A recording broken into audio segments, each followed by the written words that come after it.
Good evening, everyone, and welcome to the May 4th regular meeting of Council. The City of Parksville recognizes the people of the Coast Salish Nations and their territory upon which we gather with gratitude. First up this evening on the agenda is the adoption of the minutes of the Parcel Tax Roll Review Panel held on April 20th, 2015. Do I have a mover and a seconder? I'm going to ask for anybody. Pardon me? To say. I'm going to ask the audience if you want to say. No, I did. Oh, you did? Okay. Where have you been? Sorry about that. So moved by Councillor Salter, seconded by Councillor Beale. Any comments, questions? All those in favor? Opposed? Thank you. That is carried. The second adoption of minutes is the minutes of the public hearing held April 20th, 2015. Do I have a mover and a seconder for this recommendation? Councillor Salter, Councillor Patterson. Any comments, questions? All those in favor? Thank you, and that is carried. Once more, the minutes of the council meeting held April 20th, 2015. I need a mover and a seconder for that recommendation. Councillor Salter, Councillor Greer. No questions, no comments. All those in favor? Thank you. That is carried. And lastly, minutes of the special council meeting held April 24th, 2015. I need a mover and a seconder. Moved by Councillor Beale, seconded by Councillor Salter. Any questions, comments? All those in favor? Thank you. That is carried. Next, I need an approval of the agenda. And just let me make a slight correction here. Before I get for approval of the agenda item 4A regarding a fundraising idea for the community park as presented by Fabian and Donald Montgomery is to be removed from the agenda, and that the May 4th, 2015 council meeting agenda be approved as amended. I need a mover and seconder. Moved by Councillor Salter, seconded by Councillor Oates. Any questions, comments? All those in favor? Thank you.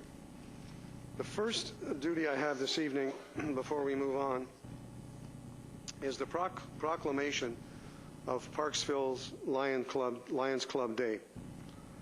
So I'll read the proclamation if I may, and then I'll invite everybody to attend the special celebration we're going to have later on this week. Whereas the Parksville Lions Club was chartered in 1969 and in 2015 is celebrating its 30th anniversary of their involvement in the Parksville Community Park, the jewel of Parksville.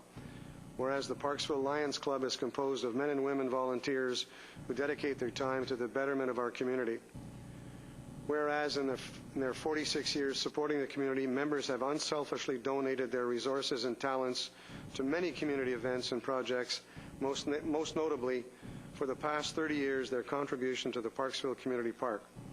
Whereas the City of Parksville recognizes this commitment and the Lions' long-term relationship with the City of Parksville, working closely with park staff to facilitate equipment installations and maintenance for the Lions Club's Ventureland playground. Whereas the City recognizes that since 1985, the Parksville Lions Club has spent more than $500,000 for equipment in addition to the $5,000 in annual maintenance of the playground, as well as the valuable contribution of the outdoor fitness gym.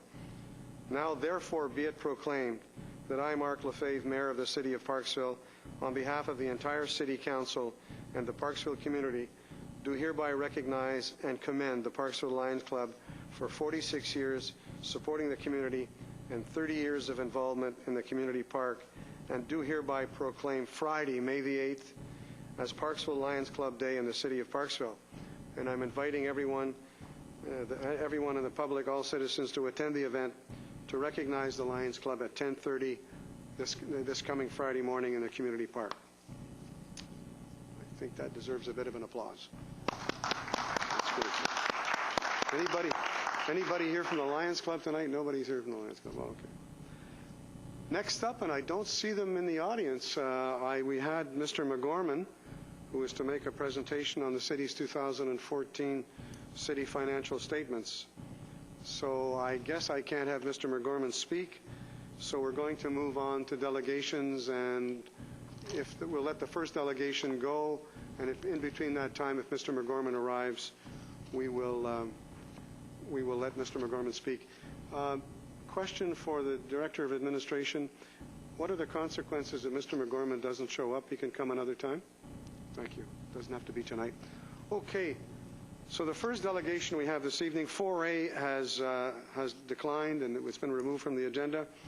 We have Tourism Vancouver Island, and I guess we have a presentation from Jody Young. Welcome, Jody. I think you've been here before. So come on down and turn on the microphone and tell us all about the Vancouver Island tourism industry. Okay. Can you all hear me? Great. So good evening, Mayor and Councillors. My name's Jody Young, and I'm the Industry and Community Services Manager at Tourism Vancouver Island. And Tourism Vancouver Island is the regional destination marketing organization for Vancouver Island.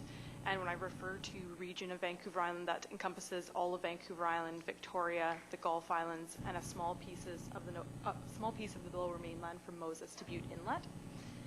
So we, as an organization, saw an opportunity in communicating the value of tourism and kind of creating awareness. Could you move the microphone a bit closer to you? Yeah, sorry.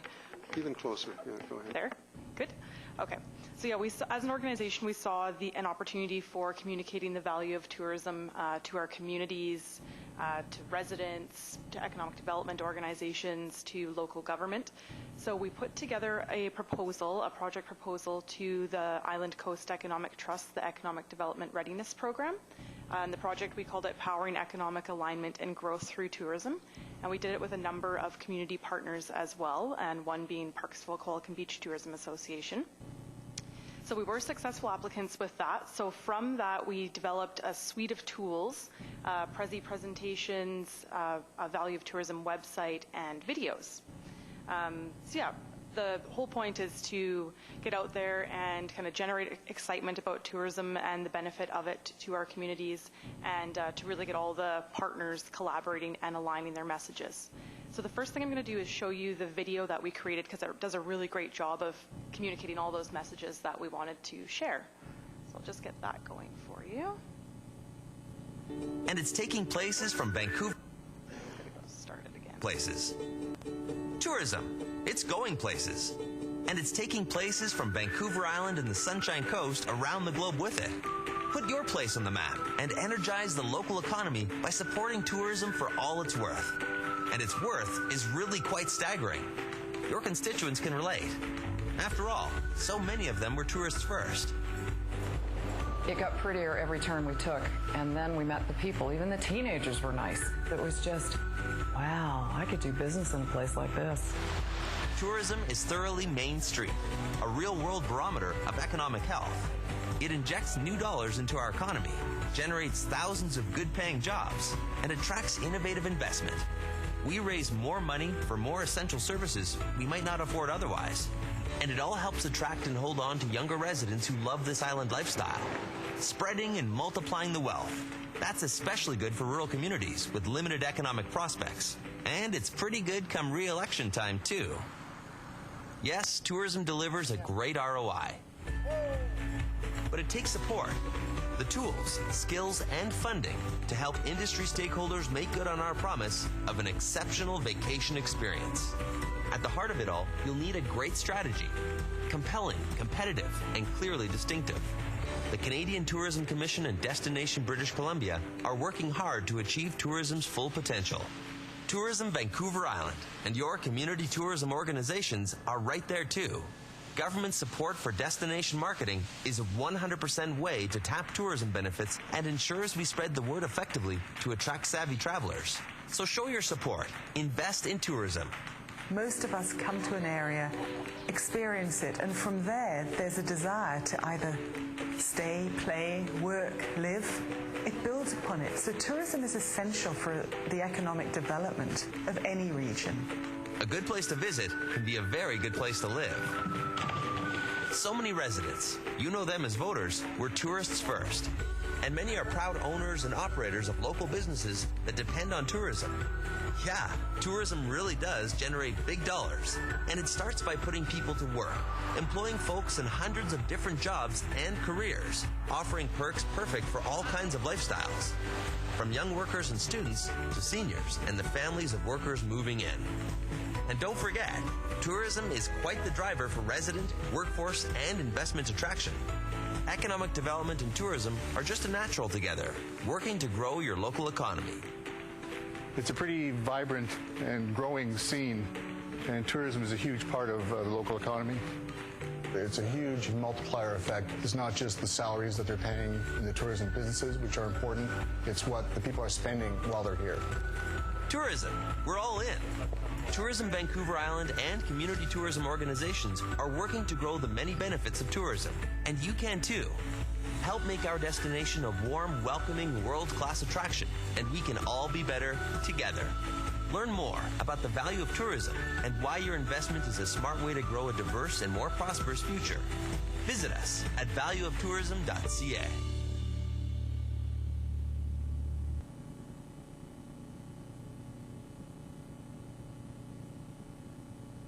Where was the Prezi? Was it right? Oh, it's right here, sorry.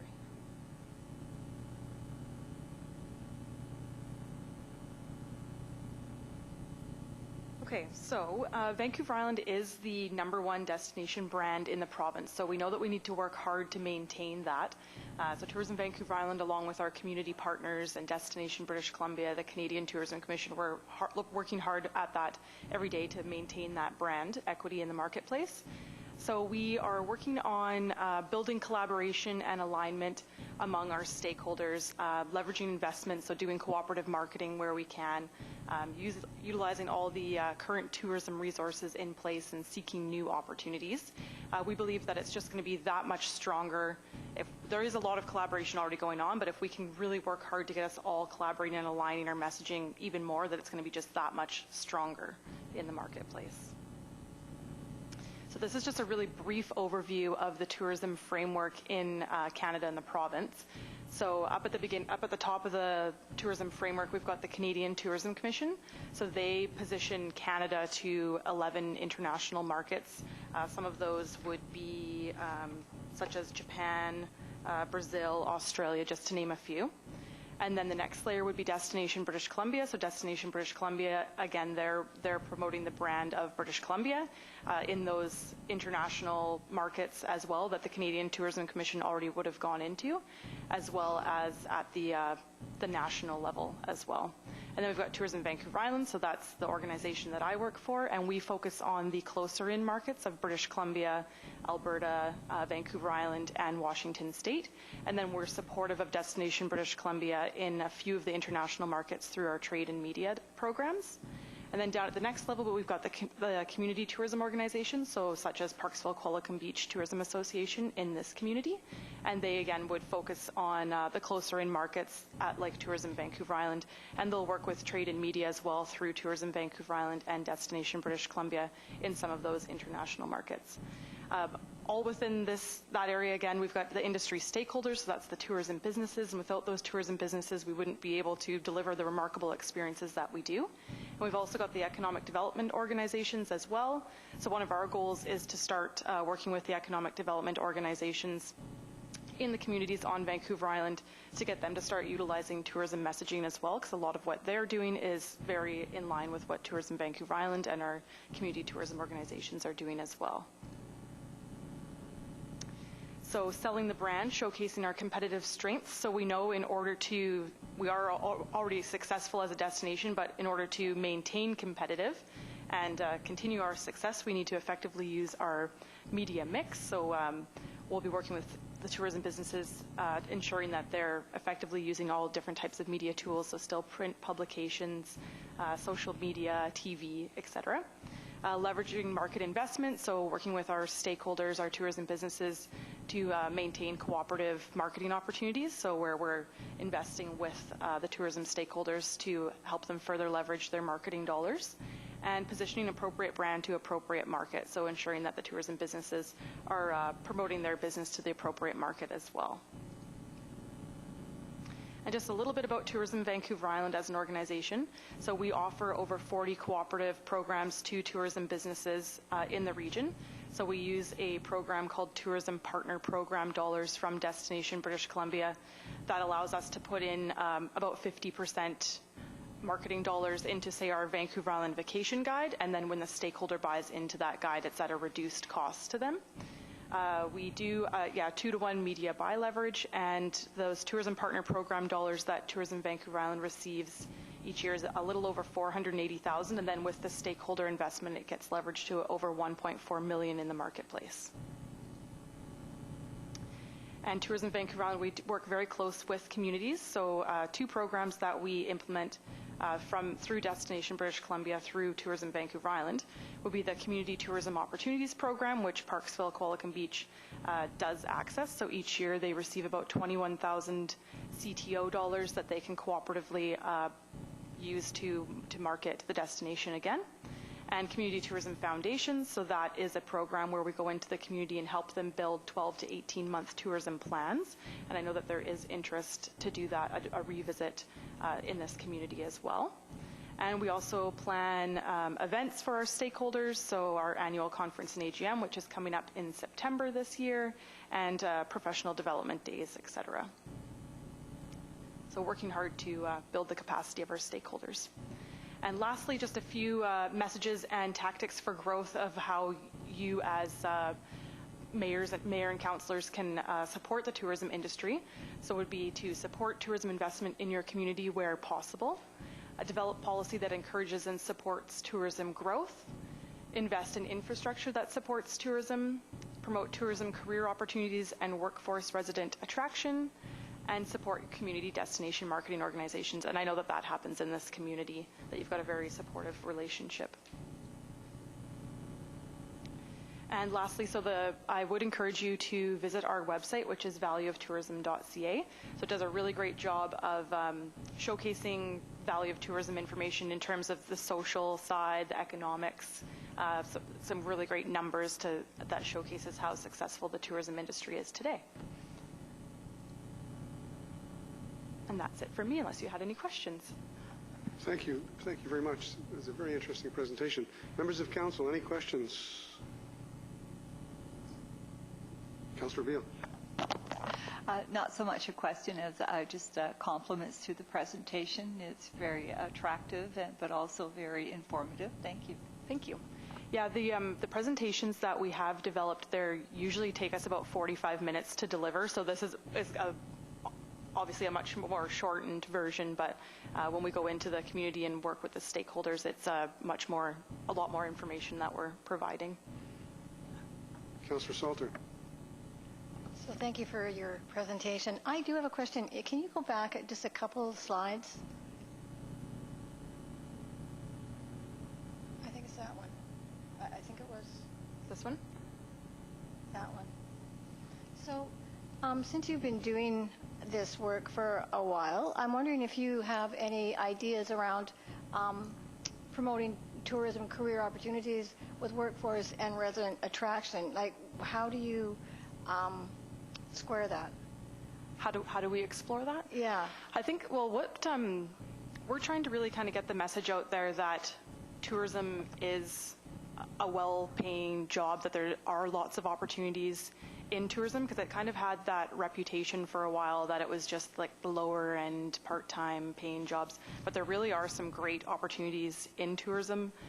So trying to encourage all of us to utilize that message, and that the career opportunities, they're fitting for, high school students and seniors. So really showcasing that and trying to turn that reputation around about tourism jobs. And yeah.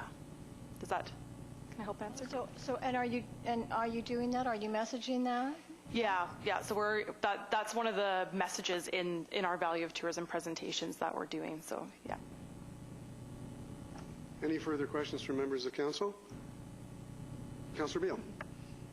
Thank you, Your Worship. I was just curious as to how you referred to, I forget which one it was, but where you come in and work on a tourism plan, like an 18-month plan, and who do you work with when you do that? I mean, we have a fabulous tourism association here, so I know that we're in good hands, but I was just a little bit curious about how that works. Yeah, so that process, so it's called Community Tourism Foundations, and it's a program, it's a Destination British Columbia program that Tourism Vancouver Island would deliver to the region. So we would go into a community with a facilitator, a tourism professional, that would work with the community to build a tourism plan. So, and the folks that would be invited to that workshop, so to speak, would be tourism stakeholders, local government, to that workshop, and it would be working with that community destination marketing organization, such as the Parksville Qualicum Beach Tourism Association, and that process has been done in Parksville Qualicum Beach, and I believe that they've had one revisit, and we're working on potentially doing another revisit soon. Yeah. Well, thank you very much. Thank you. Tourism means so much to our community, and we're very well looked after. As Councillor Beale said, we've got a fabulous organization, and I know that you work very closely together. I have a question. Sometimes you hear from Tourism BC, and then you have Tourism Vancouver Island, and of course we have our own Parksville Qualicum Beach Tourism Association. What's the major link with all three of them? Because I know that that they all have different roles. Mm-hmm. And you were here about a year ago when we talked about the trails, and you were going to be marketing the trails on behalf of Vancouver Island, and which I found somewhat confusing because the RDN have a trails system and they market that with their booklets and that sort of thing. So how do you I guess my question is, how do you prevent overlapping between Tourism BC, Tourism Vancouver Island, and Parksville Qualicum Beach Tourism Association? Mm-hmm. I think communication. So all of the organizations communicate and have relationships, and there's an understanding as well. Like with some of the programs and services, we know that Destination British Columbia focuses on those international markets, so their programs would be more geared to international, whereas Tourism Vancouver Island, our markets are the closer in markets. So it's already set up in a way that allows us to not overlap, so to speak. And yeah, that's part of this value of tourism work, as well as working on that industry alignment and collaboration, so that we're all sending out those same messages to those same markets and pooling our resources together just to be that much more effective. Because if you take us all separately, we don't have large budgets, but if you put us all together, we really can have an impact. Thank you very much. Thank you. I hope you'll come back and visit us again and keep us up to date on what's going on. I will. Thank you. Thank you.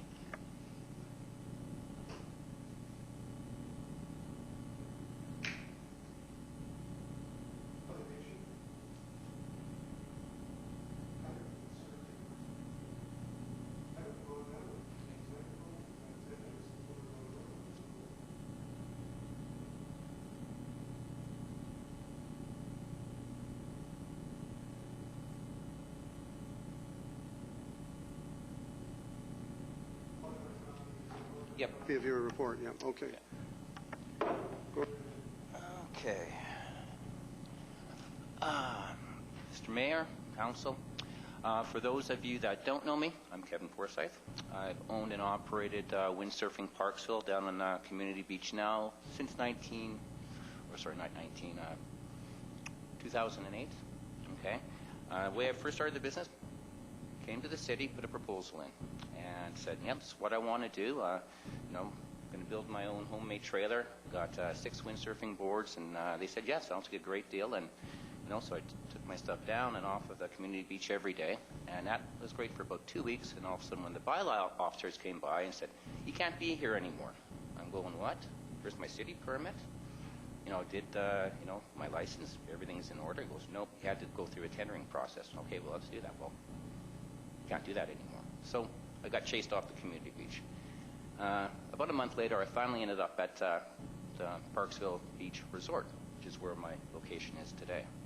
And no problems. Since my humble beginnings, I've now got a little modest windsurfing shop there, but I've grown the business from 6 windsurfing boards to put 12 windsurfing boards on the water at any one time, a dozen stand-up paddle boards, and a dozen kayaks, and some other water toys and different things.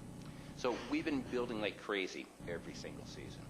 Unfortunately, this season, about a month ago, Bernie Walsh, the owner of the property, called me and said, Kevin, I'm sorry.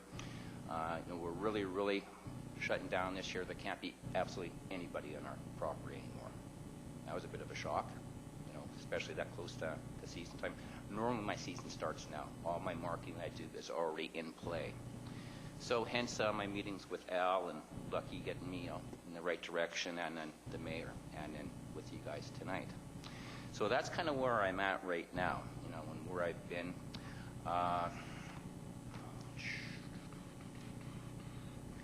Now, talking with Al and the mayor, I've learned some of the issues that you have with commercial businesses going down there. Most recently, Sea Adventure Kayaking didn't do too well, and they're costing the city more money. Concerns written about, past people who have been down there, saying, well, it's not really the best location because of the tides and the location itself, and they failed to make money and didn't last. Well, in fact, some of their concerns are valid, but they can easily be worked over. I've done it in my business. The tides aren't an issue, okay? It'd be nice if they were sitting, halfway, in front of the beach every day. I don't really take people out too often when it's way out there, but quite often, first thing in the morning, the tide's in. I have lessons. We take the stuff out. We leave it out there, and then people come back and forth all day, and tide rolls in the end of the day, and it's all nicely there. Or I just book, certain times the tide's going to be here, and I know those tides like the back of my hand. And people can call me a week in advance, like, hey, tide's going to be perfect by 2 o'clock in the afternoon, or 12:30, or 3:30, or whatever. Okay, so I know how to get around and work around that. The other issue that these other companies in the past have had, they were kind of one-trick ponies. All they had was kayaks, and they weren't there most of the time to service their clientele. I've got the windsurfing, the kayaks, and the stand-up paddleboarding. I got something for all type of, water thrill, adventurous. And each one of those things complement each other. When there's wind, we're windsurfing like crazy. When there's no wind, you paddleboat, you kayak. So it works very nicely that way, okay? So got through that. Now, the other issues that you guys have and they have is that, the companies that work there have to be on and off the property on a daily basis. That's physically impossible for me, guys. I just can't do it. With all the stuff I have, there's no way I can do it. I'd be setting, 5 hours setting up every day and 5 hours taking down. When would I do business? So I would need to definitely have some place on the site, in the hovercraft corner, in the back corner in the grass, that I can, secure my equipment, ideally put my little windsurfing shack back up there, or something that you guys will approve me to build. I designed that shack in such a way that I can, it's 8 by 12, I can knock it down and slap it back up. It's not that big a deal. Put some fresh paint on it and whatever you want me to do. Ideally down the road, I wouldn't mind putting, some chain link fence around to secure the property, and also, move my RV onto the property as an office and for security at night. So that would be what would really work. Now, I understand that there's bylaws already in place that have to be amended and redone to allow me to be there. Okay, and I know that's the challenge we have in front of us. Okay, the other issues is that last time with Sea Adventures, you guys ended up losing money. In my proposal, I said, basically came, this is what I've been paying Bernie Walsh on his place. I would, be very comfortable doing the same here, get that insurance that I'd have to get, and I talked to Leslie Brown at the insurance place down the way, and it's going to cost me between $1,200 and $1,500. I never had to incur that expense before. I had all my clients sign waivers, or I had my own personal insurance for all my equipment. Knock on wood, to this date, I've never lost a piece of gear. Okay, people that stay next to me in the campground, are always watching out for me. The people on the campsites were watching out to me, and had a couple signs vandalized a couple seasons ago, but I could see, a bit more of a challenge for me up in the community park without the fencing and that type of stuff. So I like to have either myself or security that I would provide at my expense overnight during the season. So that would be something that we'd have to, work to get around. Okay. I'd pay you, the money, so you'd actually be in a win situation from me.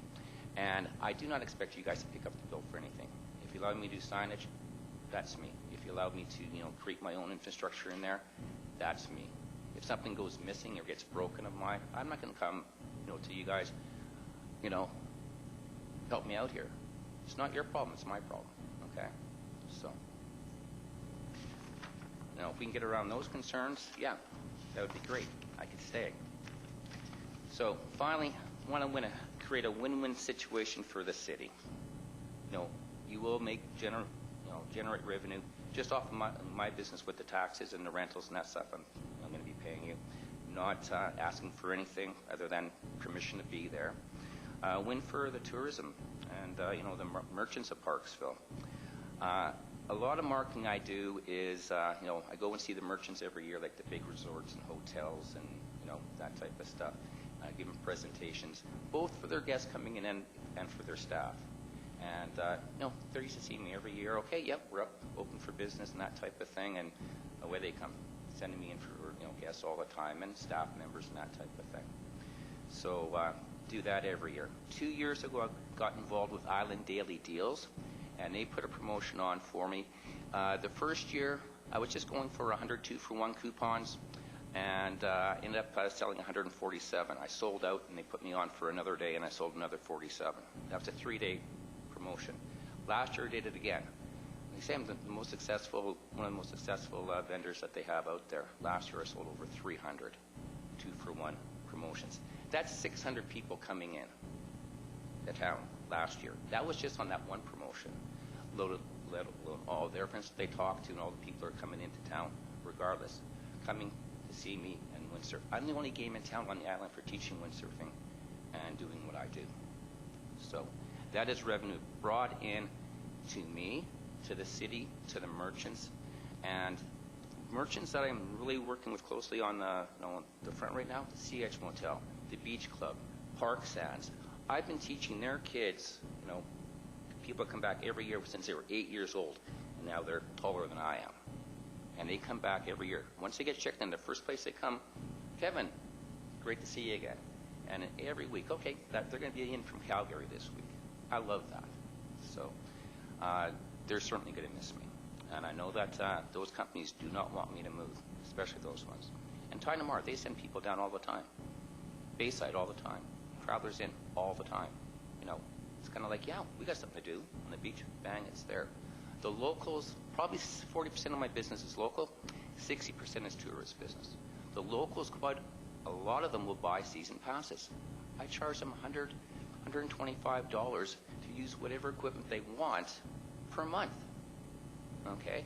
And once they get their windsurfing lessons under the belt, windsurfing. So they can go windsurfing, stand-up paddleboarding, kayaking, as much as they want. And I have lots of locals that take advantage of that. They're going to be sort of seeing me go. So that's it. If I'm here, it's a win for the tourism market. It's a win for the city. It's a win for the locals here. And finally, if I get to stay, this is what I want to do. This is what my passion is. I've come full circle from university in Edmonton back in the 80s. I got myself through university running windsurfing schools and teaching windsurfing and organizing hockey. Kind of the same thing that I do today. Okay? I just got tired of working for the big companies and that type of stuff, and I go, nah, I'm going to keep things simple again. So do this in the summertime, and as Al and Luck, I referee and organize hockey in the wintertime. In fact, I've got a game to ref in my spring league from a team that I've got coming in from Port Alberni and another local Parksville team at 9 o'clock.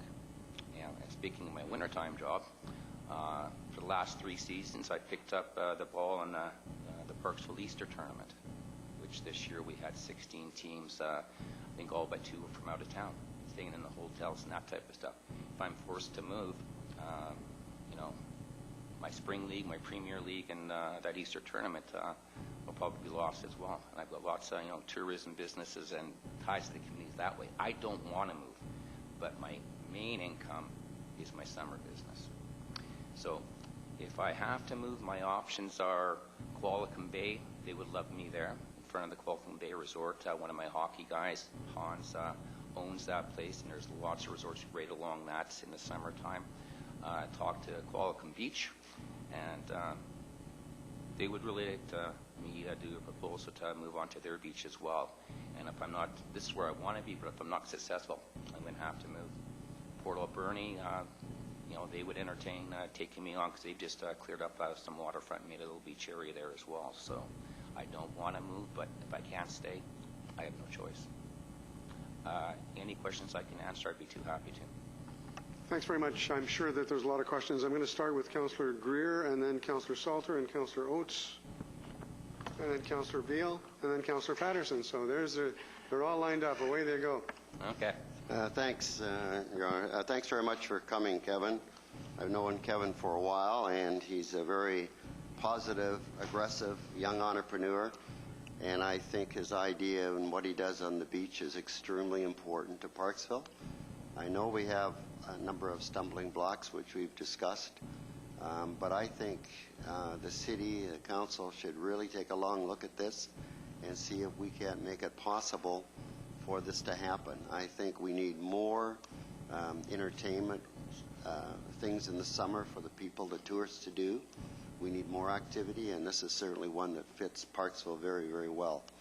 And I would hope that we would really seriously consider making some changes to keep Kevin here. He's a very successful operator. He's proven himself over 8 years. And maybe a couple of questions. Kevin, do you stay down overnight? In the last 8 years? Yes. No. You haven't? No, I in my shack, everything that I really don't want to go missing, like my expensive windsurfing boards and stand-up paddle boards and a few of the more high-ticket items. I mean, they're all high-ticket when you get down to it, but the really, desirable items, Right. I will lock up in there, okay? The rest of the stuff, like I leave my sails rigged and kind of stack them inside each other. Don't have to worry about those. And then my other boards and kayaks I'll chain together if I have to. So you don't think it's a problem leaving all that material out, or the ones that are left out? No, like I said, I haven't lost a piece of gear all year. Last year, however, as a matter of fact, the biggest and heaviest piece of gear I've got is a paddle boat, like a paddle boat with the wheels, and you turn them, seats 4 people. We got the fence there. I lock the fence every night. Some kids came over in the middle of the night. It was a full moon. Lifted up over the fence, over the boardwalk, put it on the water, and away they went. Came in the next morning. I kind of count all my gear. I know exactly what I have, and I go, okay, where's my paddle boat? The biggest, most awkward piece of equipment to move back and forth. They paddled over to the Bayside Hotel and left it on the rocks there. So my dog and I went at the end of the day and paddled it back. So that was the closest I got to losing anything. Well, I think this type of activity is really important for Parksville, and I think we could do with even more entertainment for the people who come here. When there's nobody on the beach, it's a pretty quiet beach. And I think it's extremely important that we start to supply some entertainment and some things for the tourists to do. Anyways, I would hope the council and maybe the city staff could certainly sit down and consider this option very serious, because I think we need it. Thanks. Councillor Salter. Thank you, Worship. And thank you for your presentation, Kevin. That was really well done. And so I do have a few questions. First of all, I want to say, I want to echo what Councillor Greer is saying. I also agree that I think we should have more things going on at the beach. I think this would be, and probably is, really great for youth in our area and gives them something to become engaged with. And there's lots of different things they can do, so paddleboarding or windsurfing, whichever they like. So it does. It seems like a really good idea to me. I would like to see staff consider what the possibilities are with regard to our bylaws. But I am wondering, so you're down on Bernie Walsh's property right now? Yep. And so why are you moving from there? Bernie called me about a couple days before I called Lucky to give me some direction, maybe a month and a half ago, and it was out of the blue, and left a message. I called him right back, and he goes, Kevin, I'm sorry, I've got 2 more partners with me that are invested with me on this property, and they've sat down and we've sat down, and we don't want anybody there this year. Now, I don't know if it's an insurance issue policy for them, extra security or whatever, or it could just be a power play by Bernie to because he knows that I'm a benefit for the community beach in Parksville, and if I'm not there, it obviously doesn't bode well for you guys. So, It might be a bit of a, a power play from him to put some pressure on you guys. Anything's possible.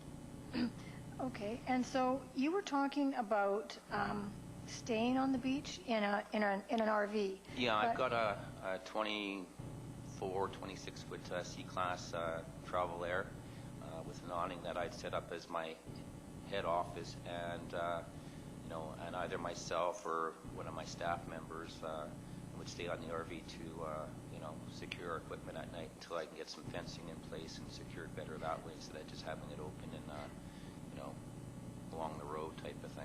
So were you doing that down on Didn't have Bernie's? to. No, didn't have to, because I had people in the campground right next to me, and I knew all those people that came back every year. And then I had, for the longest point, I had, people stay in the beach resort itself, and I had a fenced-in enclosure and chained up and locked up my gear. But I had fencing and people around all the time. And then you had this at one time out at the out on the pad, right? No. When I first started, I had myself a custom-made trailer that I haul in every day, and I started down in that corner along the pad, but just right in there. Yeah. So basically, I was beside the pad, on the pad, in that little green area right there, because you don't like rigging sails on rocky, gravelly area. You want to do it on grass, obviously. So I kind of just be right in that corner right there, and then out and down we went. But I kept myself to that side of the park, as per my agreement. So okay, and so my question then is, so you were down in that corner at one time. Yeah, I can make it work there. You can make that work there, but you think that if you had it down in that corner, you would need to be staying at the park overnight? Well, I prefer it till I really am comfortable that my gear is, secure, with some fencing and or, my shack in there and that type of thing. I guess my only concern with any of it, and I could be wrong, is that maybe it would be you staying in the park overnight. I'm not sure if that would be maybe one of the... We'll come back to that, and I'll let some of the other councillors ask some questions. Okay. We'll come back to that. I'm sure it's not, a deal breaker, but, I'd feel a little bit more secure until, I'm comfortable with what's going on down there and can do that. But, yeah, we can come back to that and discuss that. Okay. Councillor Oates? Yes, Your Worship. Thank you for your presentation. Would you require any sort of utilities for your setup down there? Nope. How late would be too late for you to get a decision from council? I need to be on the water and making money by June 1st. I'm already a month behind right now. If I wait any longer than that, I'm toast for this season. Okay. So. Well, I wholeheartedly agree with the comments that Councillor Greer made earlier there. I think you're a good addition to the beach. I think it's part of our culture down there. I recognize that we have some time issues here right now. Yeah, and that wasn't my doing. I'm sorry, sir. Yeah. So I would hope that the city could work with you, and maybe a little bit of flexibility by each party, and maybe we can get something to get you up and running. I don't know if it's even doable or possible, but certainly I would be supportive of removing any barriers that would exist to you being up and running, because I think I've observed you myself. You're a very hard-working man. You put in a lot of long hours down there, notwithstanding your choice of hockey teams. But I guess we've had that conversation. I would be very supportive of seeing you stay on our beach in some capacity. But I would also like to hear from staff with respect to any implications that might impinge upon the Parks Master Plan or the official community plan. But I think if both parties are flexible, we should be doing whatever we can to enable you to get back on the beach there for the betterment of all parties. So I'm not opposed to it. Councillor Beale. Thank you, Your Worship, and thank you, Kevin. I, too, similar vein, I do feel that Kevin's enterprise is a nice fit to the park. I think it's very nice for people to have those other options in recreation. And given that our community park is not just a natural park, more similar to Rathtrevor, but in fact we have playgrounds and we have things like that, having the windsurfing, paddleboards, et cetera, is a reasonable fit. It seems that we do have perhaps some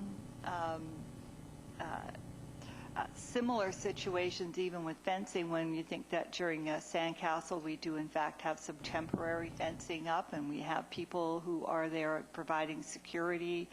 But I am wondering about somebody staying in the park overnight and various details like that. Kevin, can I just ask, so from my understanding, the area that you're suggesting to locate is at the extreme end of the grassy field? Well, or very close to there? Well, if I had my druthers, I'd rather be smack dab in the middle or as close as I can to where I was before, but I understand that's not possible because we have the Sandcastle, we have all the other stuff going on the rest of the season. So that's the only place that I'm not going to be infringing on all those other activities. So, no, I understand that. Okay. Well, and I appreciate that because I could see that makes it a little more out of the way, and we don't generally have a lot of commercial ventures in the park. The advantage down there, there's one little one anyway. It's the fact that that's where the tide hits the quickest and lasts the longest. And even quite often when I'm teaching, when the tides are all the way in, if we have a northwest, the water can be relatively choppy. I'll work my students over to there because there's still enough draft that with the back fin and the center board on the windsurfing board that we can sail back and through in there, and the water's nice and flat. So, for teaching, it is a bit of a benefit in the choppier weather.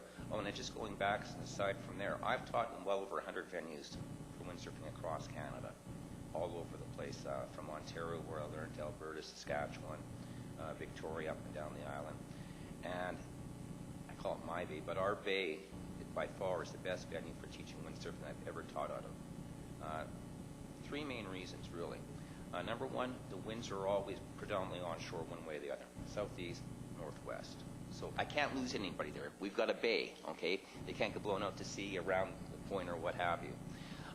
Number two, it's never really too windy, so that's actually pretty good too. But the key thing is we're only into water up to here. So I can actually walk with my students to begin with and help them get everything in place. And I've taught there 8 years up to 70 years young, okay? Lots of young kids go through there. Yes, okay, thank you. I too would want to hear from staff as to the implications and how we might be able to make this work, and given the short time frame, perhaps even in a temporary vein for this time coming up. Councillor Patterson.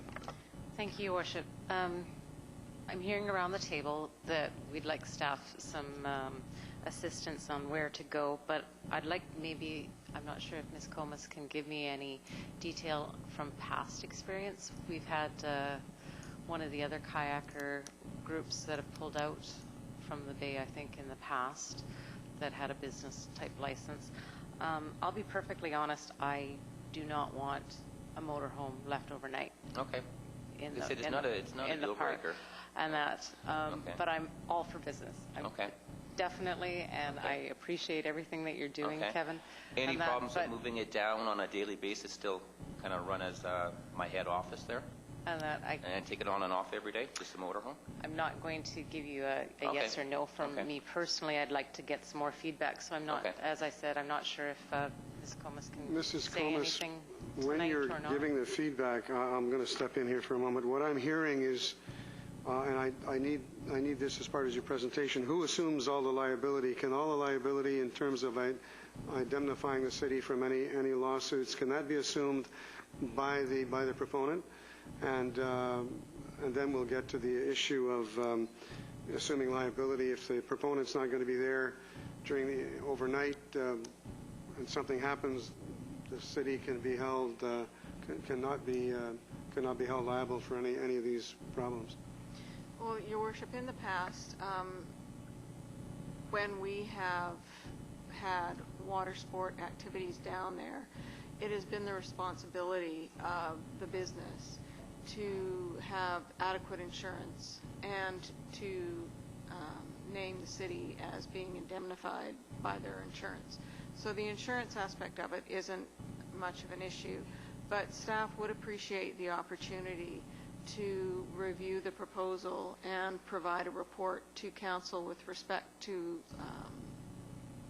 this venture, because there are some issues that we need to address in that report to council before we can move forward. And whether or not we would be able to do that by June 1st. Does somebody want to make that recommendation then? So I've got all kinds of hands up here, so I'll start with Councillor Patterson, who's made the recommendation that staff prepare a report and come back to council as quickly as possible. Seconded by, who seconded that? Do I need a seconder? Yeah, seconded by Councillor Beale.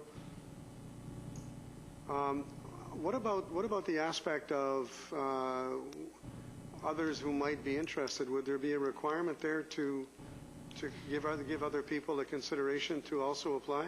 We would address this in the staff report, Your Worship, but we are required to go through a tender process. There already has been other inquiries other than this particular proposal with respect to that particular site. We have a prohibition under the community charter to provide assistance to business, so what kind of an arrangement would be made would have to be cognizant of that particular aspect. And we also have, as has been alluded to previously in the conversation, bylaws and regulations with respect to the community park that we would also have to clarify for council and look at what the options are for dealing with that. If we have to go through that entire process, it would be highly unlikely that we could have it done by the 1st of June. How early do you think it could be done if it couldn't be done by the 1st of June? By the middle of June? Well, if we come back to if we're able to come back to council with a report for the next council meeting, and the outcome of that is that we have to go through a tender process, which what I would imagine would be part and parcel of it, then we have to prepare an RFP, advertise, give an opportunity for a response. So that process usually takes a month. So it's not looking good in terms of timing. So you would come back for council's information in terms of what the requirements might be and what an RFP might look like. Okay. I mean, once council grants that approval, we could proceed fairly quickly to get that done, but whether or not the entire thing could, it certainly probably couldn't be done by the 1st of June. Whether or not it could be done by the end of June, that's probably a more realistic time frame, unless, of course, we're also looking at bylaw amendments as well. If council wishes to consider things like fencing and the RV issue. It would be temporary fencing, though, yeah. Yeah. Okay. Any other? I'm going to call the vote in a moment. Any other comments from members of council? Councillor Beale. This is actually a question for Kevin. I'm wondering if you might be able to prepare yourself for some temporary lodgings in June if in fact staff comes back with something that could be favorable for our next council meeting. Anyway, just a thought there. Don't think I quite understand the question. Councillor Greer and then Councillor Patterson. Thank you, Worship.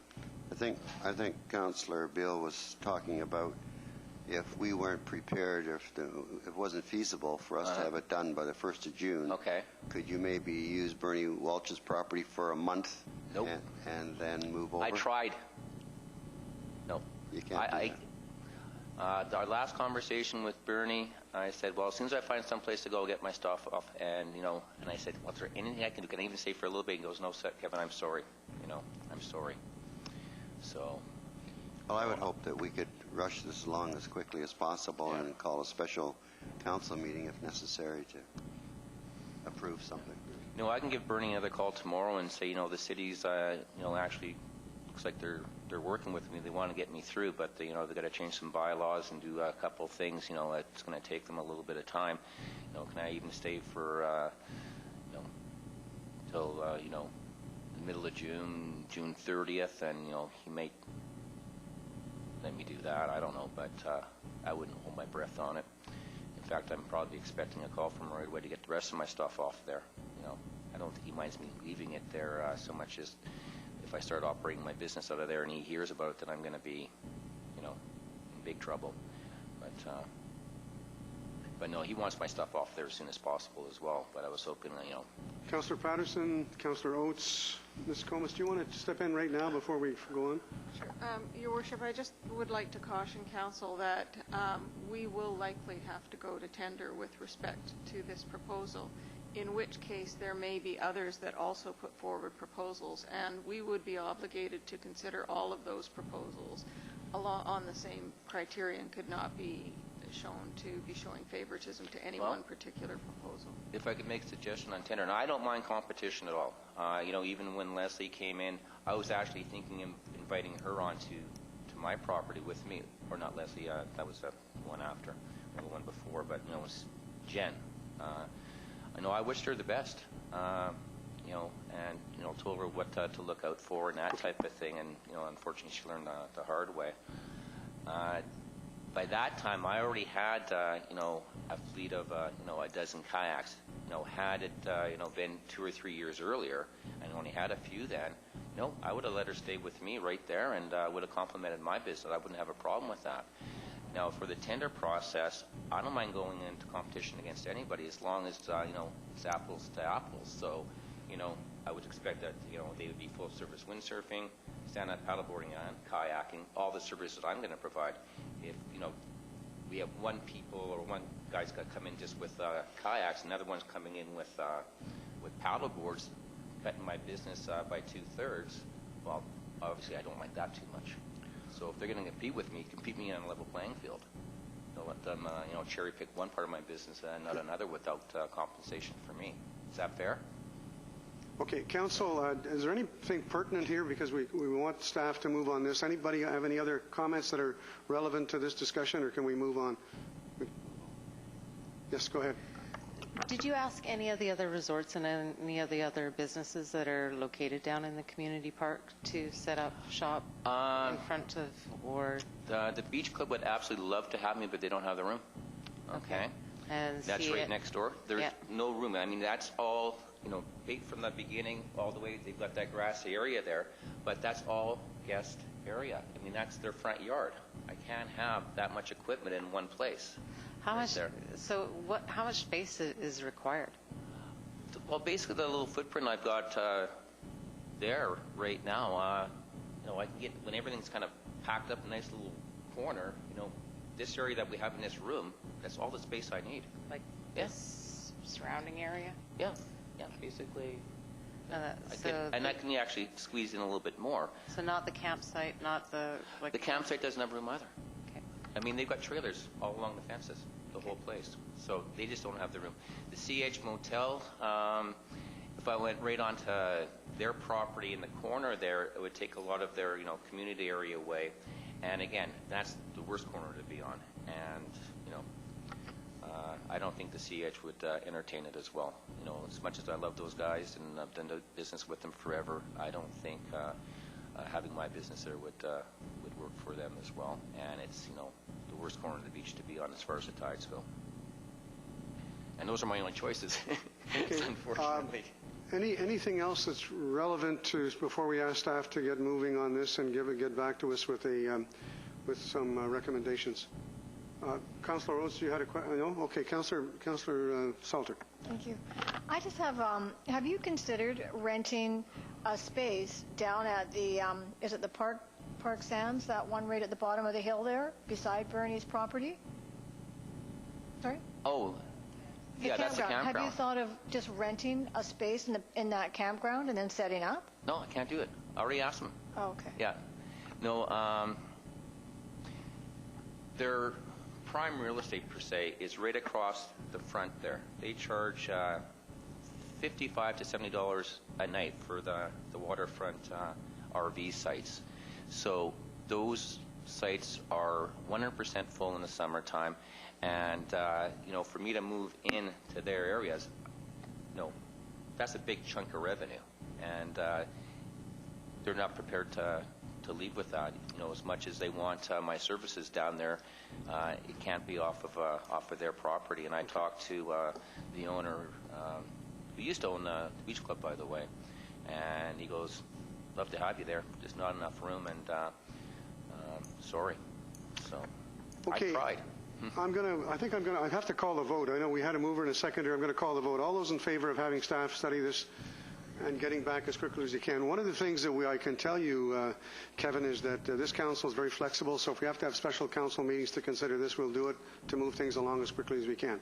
Well, I'll be in contact in the next few days, Mr. Mayor, and we can discuss things. And one thing I am curious about, what's a council reporting to the council? Aren't you guys the council? What council is reporting to you at this point? What will happen is, as of the discussion this evening, staff will go back and look at the bylaw and look and see what requirements, what would be the minimum requirements in terms of insurance, indemnification, and the space available, and they'll come back to council with recommendations. Okay, so the staff has to make recommendations off the current bylaws so that the council actually totally understands what's in place. Yeah. Give us a point of reference. Yeah, I think just for a point of clarity, I think staff is very clear that council is supportive of having you back at the beach. So if they're not, the indication from council to staff is to go back and identify the barriers that we can quickly remove. Keeping in mind that there might be a public tender process. Whatever process. You can't make any direct awards. Yeah, okay. Right. Mrs. Comas. Thank you, Your Worship. And I would caution council that you cannot give any kind of assistance to business, even if that is considered preferential treatment. And you will need to go through a tender process, and that will have to be a fair and open process with all comers considered in the same basis. Understood. So we'll move on and try to get this done as quickly as possible and get a decision out in terms of how quickly we can get to a request for proposal. Okay. Thanks very much. You're welcome. Thank you, sir. I see that our auditor has arrived. Welcome. Can you say, like a politician, an auditor is never late, an auditor is delayed? So Mr. McGorman is here, and we'll go back to our agenda, and Mr. McGorman will be presenting to us the results of the 2014 city financial statements. Thank you. And then I'll ask for a mover and a seconder on the recommendation that I'll read later. So, Mr. McGorman, welcome. Thank you very much. I'll be talking to Kelly later on this. We've completed the audit of the financial statements of the City of Parksville. The audit's a requirement of Section 171 of the Community Charter, which requires that we report to the Mayor and Council that, in our opinion, the consolidated financial statements present fairly in all material respects the financial position of the City as at December 31st, 2014, and the results of operation for the year then ended in accordance with generally accepted accounting principles for the Canadian public sector. I'll briefly go over the financial statements, or summarize the financial statements. Statement 1 is the statement of financial position, more traditionally the balance sheet. We can draw your attention to the net assets, net financial assets, which are $25,291,000. And net financial assets are current assets available to service liabilities. The net financial assets increased by $6,261,568 in the current year. The net financial assets, together with deferred revenue, are the capital amounts that are available to fund future operating and capital costs. The details of changes in net assets are included in Statement 3 to the financial statements. Statement 2 is to the financial statements, the statement of operation, which provides a summary of revenues and expenses. Revenues totaled $22,441,000, which is an increase of $669,754 over 2013 levels. Revenue generated from taxation, user fees, water, sewer, and government transfers increased in comparison to the prior year, where revenues from the sale of services decreased. The increase in revenue from government transfers that you see in the financial statements is a result of the new cash tax agreement. The changes in the new agreement mean that funds can no longer be classified as deferred revenue and should be recorded as revenue. As the funds from the prior year are subject to the new agreement, the prior year's deferred balance has also been included in 2014. Largest portion of revenues is taxes collected for municipal purposes, which totaled $11,671,689 and represents 52% of total revenues. Water and sewer rates totaled $4,161,606, which represents 18.5% of total revenues. Expenses totaled $17,241,514, which is an increase of $1,172,592 over 2013 levels. Expenses include $6,305,000 of wages and benefits, $5,957,000 of goods and services, and $3,239,000 of amortization, which doesn't involve cash. The statements include a consolidated statement of segmented information, Schedule 4 to the financial statements, Note 14 to the financial statements provides a description of the segments.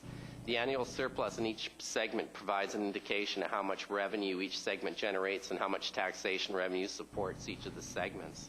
Protective services, which include fire and police, engineering and public works, parks and cultural services, community planning, and other services are funded primarily through tax revenues, while water, sewer, and solid waste are funded primarily through user fees. We'd like to thank Council for appointing us as auditors for the City and to acknowledge the assistance and cooperation of management and staff throughout the audit, especially the staff in the Finance Department and the efforts of Mr. Butterworth in putting together information for us. Thank you.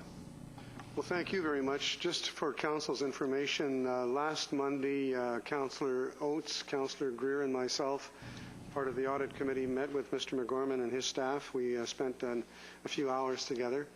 And I guess the bottom line is that we're in pretty good shape financially. So any questions for Mr. McGorman? Wait, Councillor Oates? No, pretty good shape financially. I think it's somewhat of an understatement, Mr. Mayor. I believe Councillor Greer asked at the Audit Committee meeting, compared to other municipalities, how are we doing? So I'll ask that question tonight. Compared to other municipalities, how are we doing? You're doing very well. But really, the big liability in municipalities is infrastructure replacement, and that's the cash you have on hand, your deferred revenue balances. That's money set aside for those at that infrastructure replacement. You're doing a good job of setting money aside relative to other municipalities. Yes. Well, thank you for that. It's too bad they're with you if the election isn't tomorrow or a month away. But however, that's the way we're doing. We're doing okay. We're in good financial shape. If there are no more questions for Mr. McGorman, we'll let him go. Thank you very much for coming. I appreciate it. Yeah. Oh, I'm going to do that. Mr. McGorman doesn't have to be here for the motion, does he? Okay, we'll let you go. Thanks very much. Thank you very much. Always a pleasure. Okay, you have two recommendations on item number. Just to go back, number 3B, that the City of Parksville's audited financial statements as presented by Mark McGorman and McGorman MacLean Chartered Accountants for the year ended December 31st, 2014 be received for information, and that the 2014 financial statements be accepted as presented and approved. I have a mover and a seconder. Councillor Oates and seconded by Councillor Greer. All those in favor? Okay, thank you. That's carried. All right. It's nice to have money in the bank. Mr. Russell, we are now on item, moving around here, item 5A, consideration of a development permit, 1152 Herring Gull Way. Mr. Russell, you have the floor.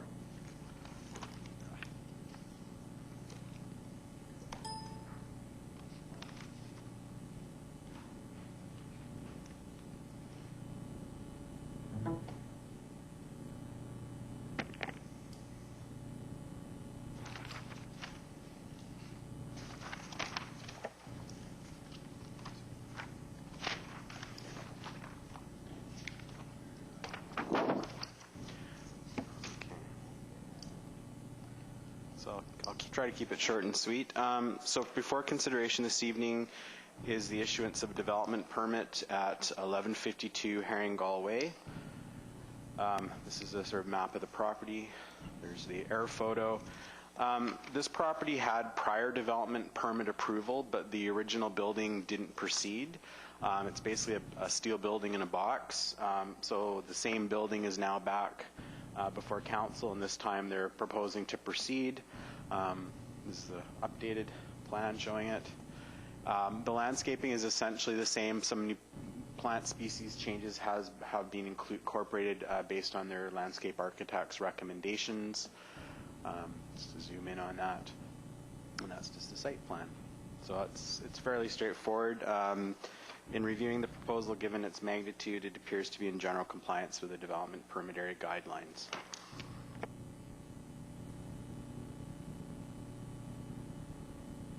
Okay, motion. You're going to make the motion for both items? Yes.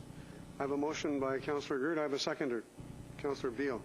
Any questions before we call the vote?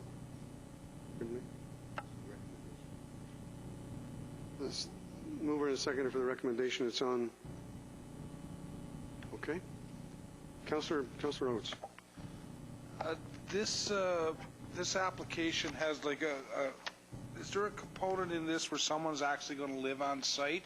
And if the answer to that is yes, how many people we got living down in the industrial park?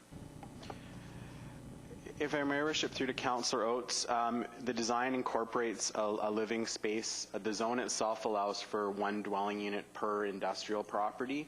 The total number, I don't know off the top of my head. My guess is there's like maybe a handful. And that's perfectly within the criteria. There's no concerns from that it violates any of the permit requirements or anything. If I may worship through to Councillor Oates, the zone itself permits one dwelling unit, whether that's incorporated within the industrial building itself or as a standalone unit. I suspect that historically that was put in place for a sort of eyes on the street kind of security kind of perspective. If you have a tenant on site, then there's sort of some extra eyes there, and it provides some affordable housing opportunities also.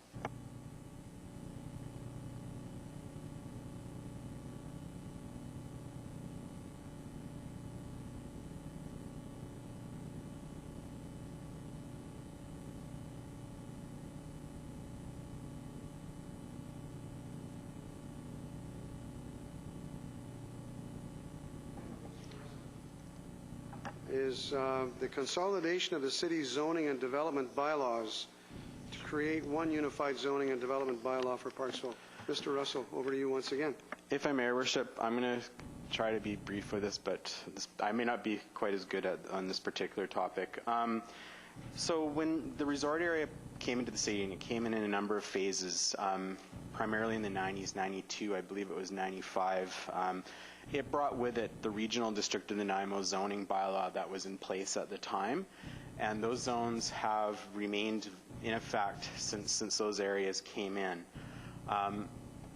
So this shows the areas that are colored here show those zones that are actually regional district of Nanaimo zones. When they were incorporated into the city, they became our zones.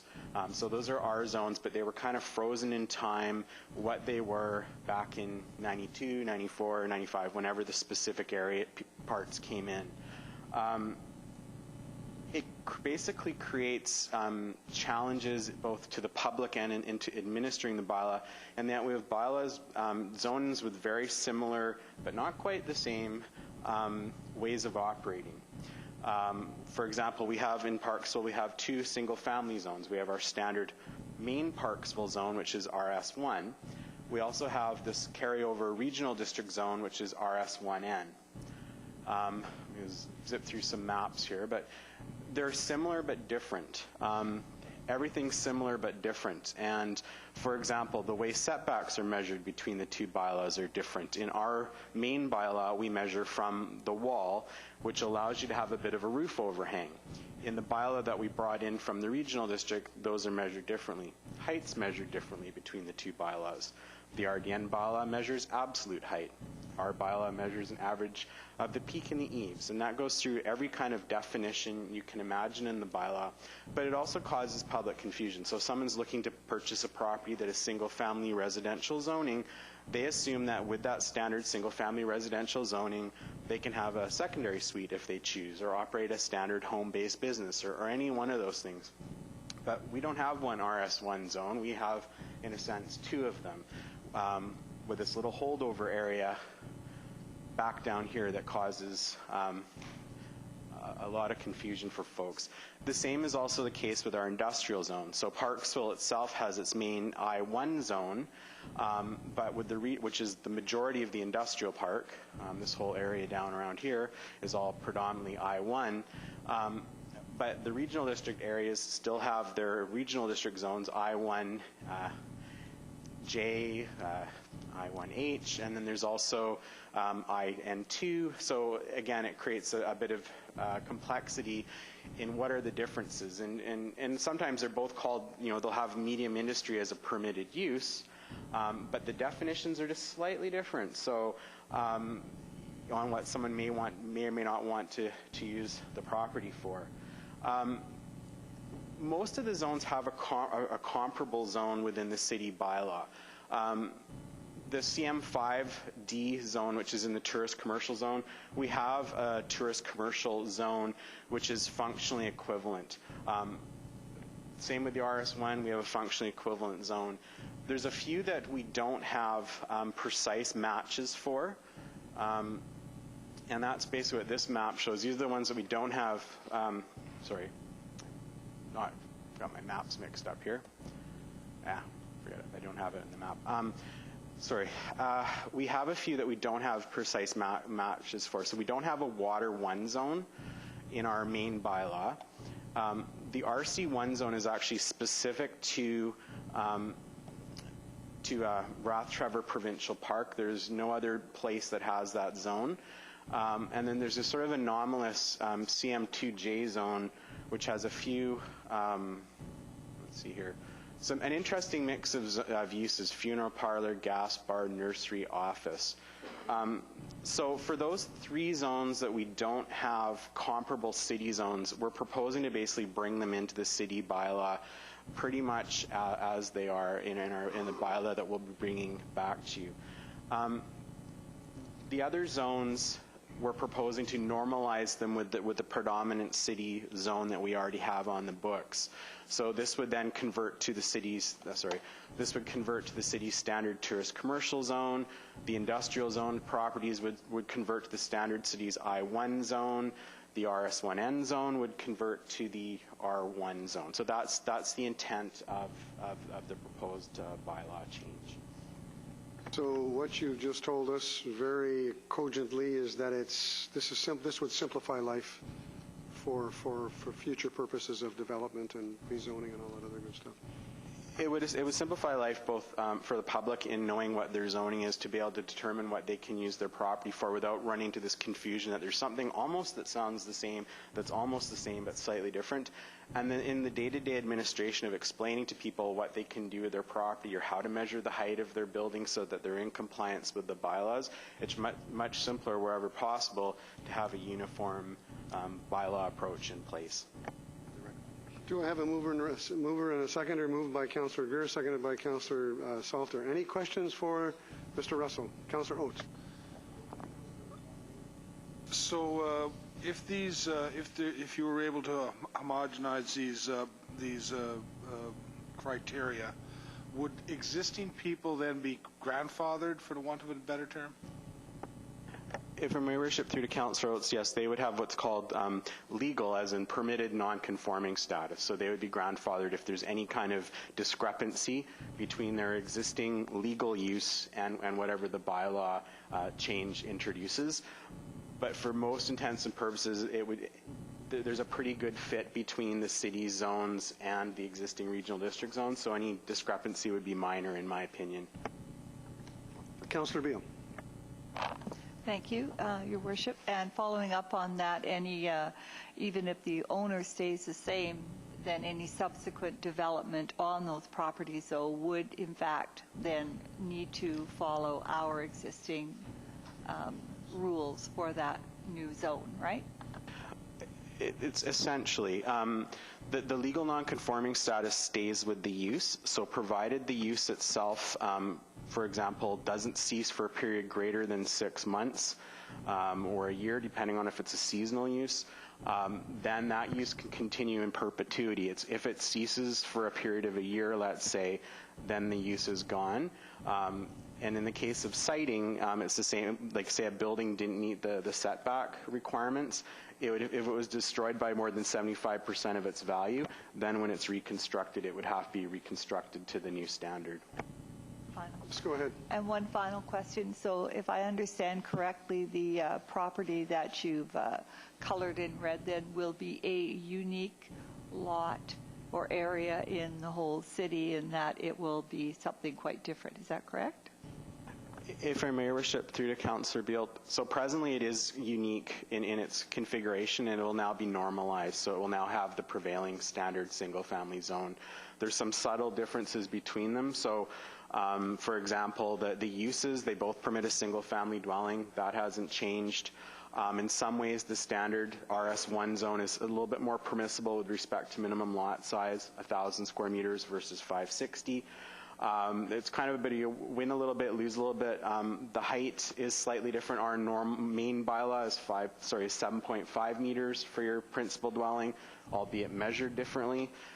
This one has an 8-meter height, again measured differently. The setbacks from the front lot line are slightly different. So that bylaw has an 8-meter front lot line setback versus the city's 7.5, and they're both measured slightly differently. But essentially, they will have very similar, for all intents and purposes, zones by the time it's all said and done.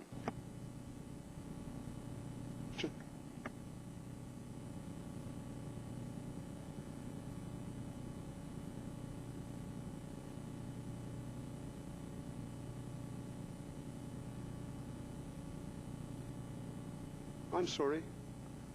I had it turned off. We have two bylaws for third reading tonight. I'll just tell you what they are. Development Application Procedures and Fees Amendment Bylaw 2015, number 1422.3, and the Zoning and Development Amendment Bylaw 2015, number 2000.100. Do I have a mover and a seconder for that? Moved by Councillor Greer, seconded by Councillor Salter. Any comments, any questions on these amendments for third reading? Seeing none, all those in favor?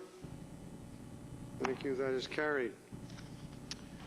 Okay, we're now at that stage of the council agenda for under new business, and if you don't mind, I'll start it off and then I'll go around the table under new business. First of all, for your information, council, the bidding process, the deadline was Friday for the food trucks in the park, and this is a bit of background. I'm about to present you with a motion. The food trucks, we have two bidders, as far as I know. Ms. Gomez, that's correct. We have two bidders, and those bids will be studied. And unfortunately, we don't meet again until May the 20th, and that's when that particular item would come up for approval by council. So therefore, what I'm going to propose to you tonight is that a special council meeting. This is because we don't want to miss the long weekend coming up, which is the weekend, Victoria Day weekend, which is the 16th, 17th, and 18th of May. So we don't want to miss that particular long weekend for providing food for our citizens and our visitors in the community park. So here's the proposal: that a special council meeting be held in the forum at the Civic and Technology Centre, 100 Jensen Avenue, East Parksville, BC, on Tuesday, May the 12th at 6 p.m. to consider the Parksville Community Park mobile food concession request for proposal. So can I have a motion for that? Move that so that we will do that. Can I move it? I can't move it. I can't move it. So you're moving it, seconded by Councillor Greer. Anybody not available that evening? It won't last long. You're not available?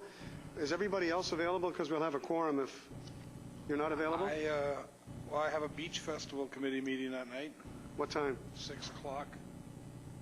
I don't think the meeting will last very long. I would imagine that'll be just there's going to be one of the contestants is going to be the winner, so it'll be a case of approving that with council's recommendation. So we're looking at a very short meeting. This is more important anyway. I'm sure. Will you tell Cheryl Dill that this is Yes, he will. I'll tell Cheryl Dill. Who writes my note? So you're out of town, you can't come. So Councillor Patterson, are you available? Councillor Greer, you're available? I'm available. So we've got a quorum. So if I have a mover and a seconder, all those in favor of meeting on the 12th? Thank you. That is carried.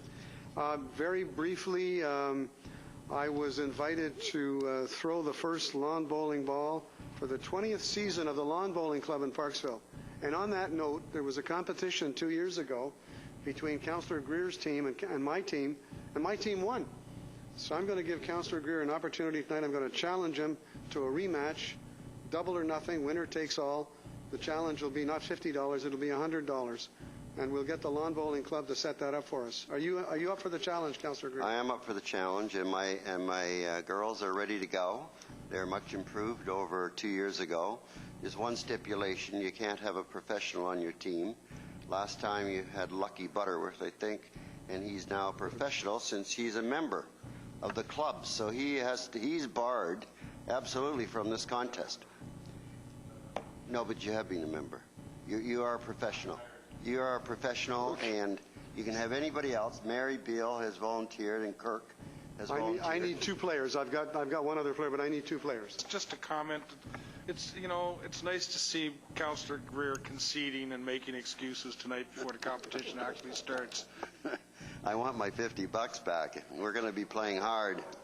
No, the money goes to the Lawn Bowling Club. It doesn't go to anybody. So that's right. But I don't expect to give them 100 okay, this time. So be it noted that Councillor Greer has taken up the challenge. The other thing I wanted to report on yesterday afternoon. First of all, I want to thank Councillor Salter for going to Lanceville on behalf of the city for the Battle of the Atlantic commemoration ceremony yesterday morning.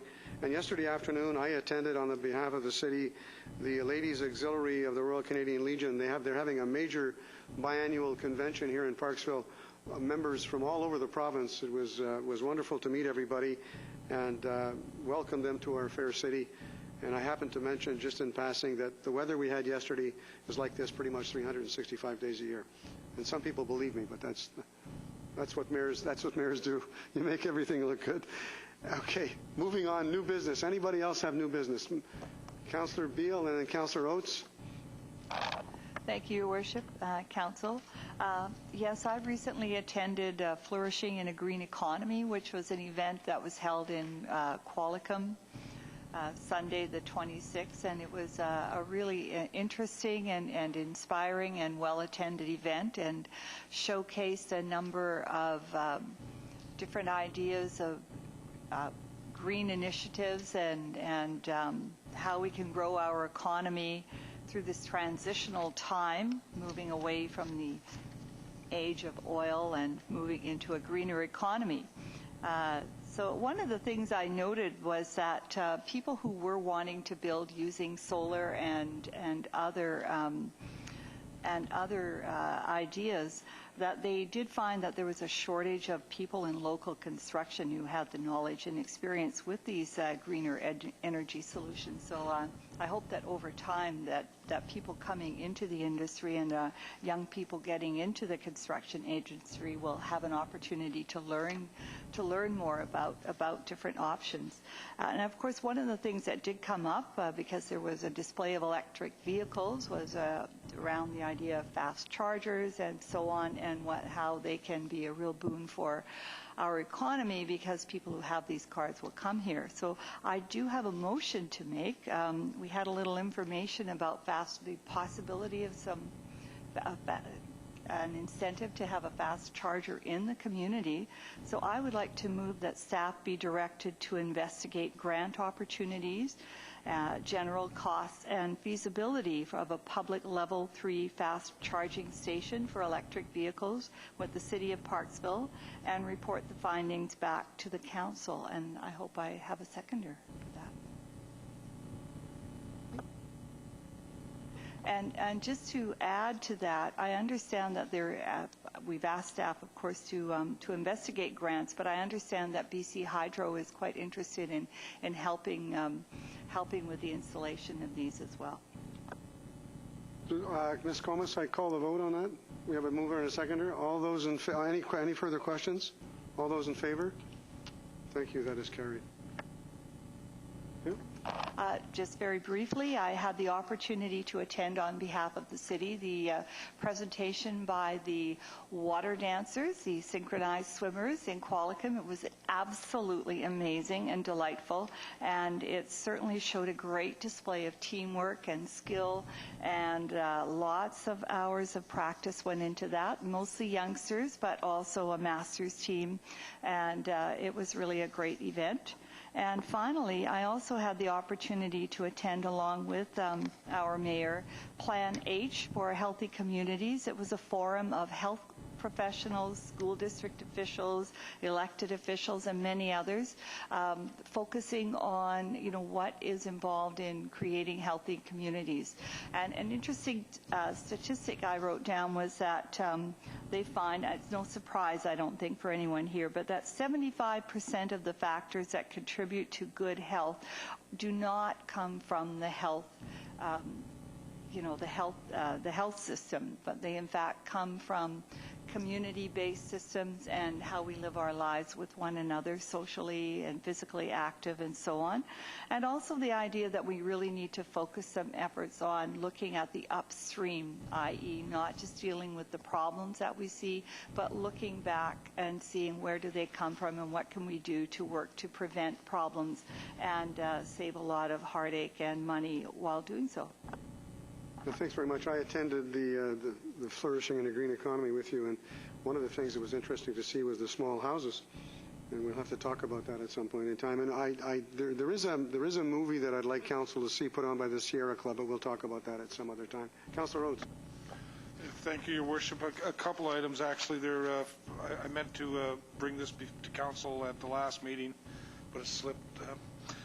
As the liaison to the Parksville Community and Conference Center, I'm pleased to invite, on behalf of the Parksville Community and Conference Center, invite them to a recognition dinner on the 19th of June. I've put invitations in each of the councilors' mailboxes, and they're asking for an RSVP by May 25th.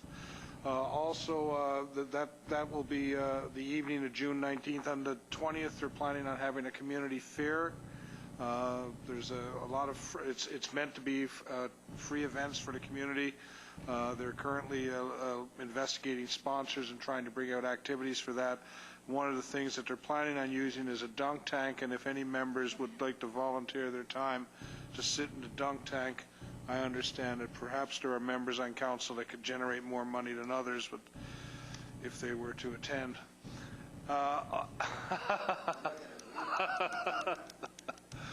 Your name might have come up.